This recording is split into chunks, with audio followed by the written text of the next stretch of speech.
కర్ణాటకలో ఈ anti hate speech bill అంటే ఏంటి?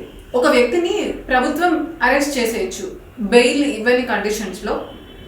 ఏ విధంగా అంటే ఆ వ్యక్తి చేసిన వ్యాఖ్యలు కానీ, రాసిన వ్యాసాలు కానీ, ఆఖరికి ఒక సోషల్ మీడియా పోస్ట్ కానీ కించపరిచే విధంగా లేదా ఇల్ ఇంటెంట్ అంటే ఒక దురుద్దేశంతో లేదా విద్వేషంతో ఒక వ్యక్తి మీద లేదా ఆ వ్యక్తి చనిపోయినప్పటికీ ఆయన పేరుకు వ్యతిరేకంగా లేదా ఒక సంస్థకి వ్యతిరేకంగా, ఆ సంస్థ ఏదైనా కావచ్చు, ఒక కులం కావచ్చు, మతం కావచ్చు, ప్రాంతం కావచ్చు, లేకపోతే భాష కావచ్చు, ఉన్నట్లు ప్రభుత్వానికి అనిపిస్తే ఆ వ్యక్తిని అరెస్ట్ చేసేయచ్చు.